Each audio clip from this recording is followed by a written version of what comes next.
السلام علیکم ورحمۃ اللہ وبرکاتہ۔ محترم سامعین و ناظرین حضرات، کیا کبھی آپ نے غور کیا کہ نکاح کے خوشی کے موقع پر جو خطبہ پڑھا جاتا ہے تو اس میں 3 قرآن کی آیت جو پڑھی جاتی ہے وہ تینوں آیات خوف ہے۔ تو خوشی کے موقع پر قرآن مجید میں خوشی کی آیتیں بھی ہے، جیسے ہے کہ تم اللہ کے فضل اور اس کی رحمت ملنے پر فلیفرحوا، چاہیے کہ خوشیاں مناؤ۔ تو قرآن مجید میں خوشی کی آیتیں بھی ہے۔ تو نکاح جو خوشی کا موقع ہے تو اس خوشی کے موقع پہ نکاح کے خطبہ میں آیت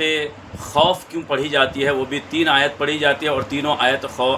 خوف پڑھی جاتی ہے۔ نمبر 1 آیت جو پڑھی جاتی ہے، آخر وجہ کیا ہے؟ میں پہلے آیت آپ کے سامنے پیش کر دیتا ہوں کہ پہلی یہ ایک آیت جو پڑھی جاتی ہے ان میں سے یا ایھا الناس اتقوا ربکم الذی خلقکم من نفس واحدہ وخلق منها زوجها وبث منہما رجالا کثیرا ونساء، کہ اے لوگو تم اپنے اس رب سے ڈرو جس نے تم کو ایک جان سے پیدا کیا، یعنی حضرت آدم علیہ السلام سے، اور پھر اسی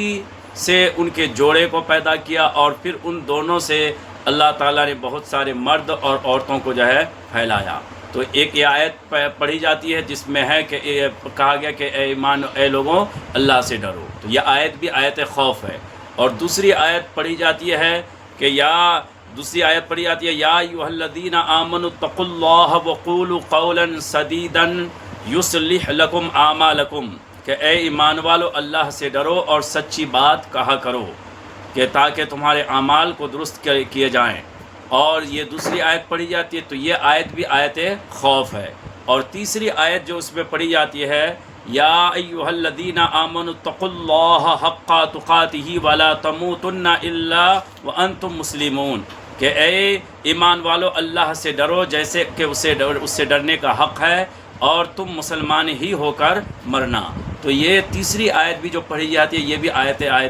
خوف ہے۔ تو آخر وجہ کیا ہے کہ نکاح خوشی کا موقع ہے اور اس خوشی کے موقع پہ نکاح کے خطبہ میں 3 آیتیں پڑھی جاتی ہے اور تینوں آیت خوف ہے، یعنی اللہ سے ڈرنے کے لیے کہا جا رہا ہے۔ تو آخر ریزن کیا ہے، وجہ کیا ہے؟ تو اس کی وجہ یہ ہے چونکہ خوشی کے موقع پہ اکثر انسان جو ہے بہک جاتا ہے، یعنی وہ خرافات کرنے لگ جاتا ہے، وہ جو ہے ناجائز اور گناہ کے کام کرنے لگ جاتا ہے۔ تو اسی لیے یہاں تینوں آیات خوف یہاں پڑھی جاتی ہے اور ان کو بتایا گیا کہ خوشی کے موقع پہ تمہارا جو قدم بہکنی نہیں چاہیے، چونکہ چاہے تمہارے بیٹے کا جنازہ تمہارے گھر سے نکلے تو بھی تم کو تمہارا قدم شریعت سے ہٹنی نہیں چاہیے، چاہے تمہارے گھر سے تمہارے بیٹے کی بارات نکلے تو بھی تمہارا قدم شریعت سے باہر نہیں جانی چاہیے، بلکہ خوشی کے موقع پہ بھی تم شریعت کے پابند بنے رہنا اور غم کے موقع پہ بھی تم شریعت کے پابند بنے یا دیندار بنے رہنا۔ تو یہی پیغام ان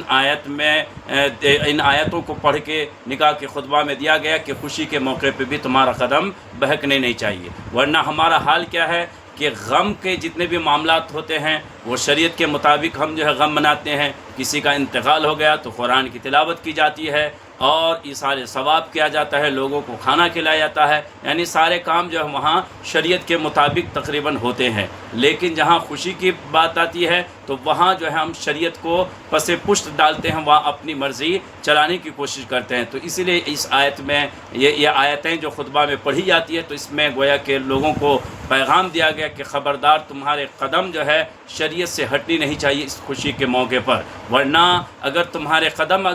شریعت سے اگر جو تمہارا قدم جو ہے ہٹ گیا اس خوشی کے موقع پہ تو یاد رکھو کہ جو اللہ تمہیں بیٹا دے کر اور اس تمہارے بیٹے کو شادی کے لائق بنا کر تمہیں خوشی دے سکتا ہے تو وہی اللہ پھر تمہیں اس کا جو کسی کا جنازہ اٹھوا کر تمہیں غم بھی دے سکتا ہے۔ تو اسی لیے خبردار، اللہ وہاں دیکھتے ہیں کہ اب شادی کے موقع پہ جب انویٹیشن کارڈ چھپایا جاتا ہے تو انویٹیشن کارڈ جب چھپ کے آ جاتا ہے تو جو گھر میں جو ہے اس میں بات چیت ہوتی ہے، چلو کس کس کو کارڈ دینی ہے، تو بتایا جاتا ہے کہ فلاں رشتہ دار کا نام لکھو، اس کا رشتہ دار کا نام لکھو، اسی میں سے کوئی کہتا ہے کہ بھئی ہماری پھوپھی ناراض ہے، ان کو دینا ہے کہ نہیں دینا ہے، ان کو دعوت دینی ہے کہ نہیں دینی ہے، ہماری خالہ ناراض ہے، تو اس موقع پہ جو گھر کے جو بڑے بزرگ لوگ ہوتے ہیں وہ کہتے ہیں کہ یہ خوشی کا موقع ہے، لہٰذا وہ سارے اختلافات ختم کیا جائے، لہٰذا ان کو بھی دعوت دینی چاہیے، ان کو بھی ہماری خوشی میں شامل کرنی چاہیے۔ تو دیکھا آپ نے کہ یہ شادی خوشی کا موقع پہ ہے، تو اس موقع پہ آپ نے کیا کیا، جو ناراض رشتہ دار تھے ان کو بھی اپنی خوشی میں شامل کر لیا اور ان کو بھی راضی کرنے کی آپ نے کوشش کی۔ لیکن جس اللہ نے آپ کو بیٹا دیا، جس اللہ نے آپ کو بیٹی دی، جس اللہ نے آپ کے بیٹے کو شادی کے لائق بنایا، آپ کی بیٹی کو شادی کی عمر تک پہنچایا، اور اس اللہ کو جو ہم ناراض کر کے اگر ہم شادی منائیں گے تو ہم لاکھ شادی کے کارڈ پہ شادی خانہ آبادی لکھتے رہیں، لیکن اگر خرافات کے ذریعے سے ہم شادی کریں گے یا پھر گناہ کے ذریعے سے گناہ کے کام کو جب شادی میں شامل کر لیں گے تو پھر یہ شادی کہیں آپ کی بربادی اور آپ کے خاندان کی بربادی کا سبب نہ بن جائے۔ تو اسی لیے یہی خطبہ میں کہ نکاح کے خطبہ میں یہ 3 آیت جو پڑھی جاتی ہے وہ آیت خوف پڑھی جاتی ہے، تاکہ لوگوں کو جو ہے لوگوں کو اشارہ دیا جائے کہ ہمیں خوشی کے موقع پہ بھی ہمیں شریعت پہ عمل کرنی ہے اور ہمیں جائز طریقے ہی سے خوشی منانی ہے۔ جیسے کہ آپ دیکھیں ہمارا اسلام جس طرح لاجواب ہے، ہمارا اسلام جس طرح بے مثال ہے، ان کی خوشی منانے کا انداز بھی بے مثال ہے، لاجواب ہے۔ آپ عید کا دن دیکھیں، خوشی کا دن ہے کہ پورے رمضان کے بھر آپ نے روزہ رکھا، لہٰذا تمہیں عید کی خوشیاں منانے کا موقع دیا گیا۔ لیکن وہ خوشیاں کس طرح منائی گئی؟ باقی سال میں جتنے دن ہیں اس میں 5 ٹائم کی نمازیں فرض ہے، 5 ٹائم کی نمازیں ضروری ہے، لیکن عید کے دن چاہے عید الاضحیٰ ہو یا عید الفطر ہو، اس میں 6 وقت کی نمازیں پڑھنے کا لیے کہا گیا کہ اس میں عید الفطر کی نماز واجب ہے، عید الاضحیٰ کی نماز واجب ہے۔ تو مطلب یہ سمجھایا گیا کہ جب مسلمان خوش ہوتا ہے تو وہ اللہ کو سجدہ کر کے راضی کر کے خوشی مناتا ہے، اللہ کو راضی کر کے خوشیاں مناتا ہے۔ اور اس دن کہا گیا کہ اس دن عید کے دن چونکہ خوشی کا دن ہے، اس دن اپنی خوشی میں کیا کرو، تم جو ہے صدقہ کرو، خیرات کرو اور غریبوں کو محتاجوں کی مدد کرو۔ تو مطلب یہ ہوا کہ جب مسلمان خوش ہوتا ہے تو وہ جو ہے وہ کیا کرتا ہے، غریبوں کی مدد کر کے خوشیاں مناتا ہے۔ تو اسی طرح شادی بیاہ بھی یہ خوشی کا موقع ہے، اس میں کوئی دوہرائی نہیں، اس میں کوئی شک نہیں، کوئی ڈاؤٹ نہیں، لیکن اس خوشی کو جائز طریقے سے خوشی منائی جائے، ناجائز یا حرام طریقے سے خوشی نہ منائی جائے، بلکہ اس خوشی میں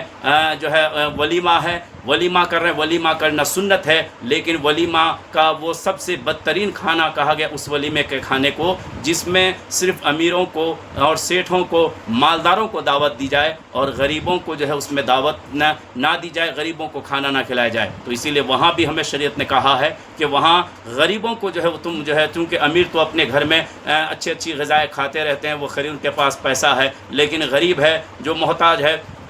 وہ کبھی اچھی غذا خرید کے کھا نہیں پاتا، تو کم سے کم اس ولیمہ کے بہانے سے وہ تمہارے اچھی غذا کھا لے گا۔ تو اسی لیے کہا گیا کہ وہ ولیمہ کرنا سنت ہے، لیکن اس میں غریبوں کو بھی کھلایا جائے، اس میں محتاجوں کو بھی کھلایا جائے، تاکہ تمہارا ولیمہ بھی ہو جائے اور غریبوں کو کھلاؤ گے تمہیں اجر اور ثواب بھی مل جائے۔ تو یہی اس کا پیغام ہے کہ ہم شادیاں اور جو نکاح ہے وہ اسلام کے مطابق کریں، کم خرچ میں کریں، اور وہ سب سے بابرکت نکاح اس کو کہا گیا ہے کہ جس کے اخراجات سب سے کم ہو۔ تو ہمیں اسلام کے مطابق شادی اور نکاح کرنی چاہیے۔ تو یہی اس کا پیغام ہے۔ السلام علیکم ورحمۃ اللہ وبرکاتہ۔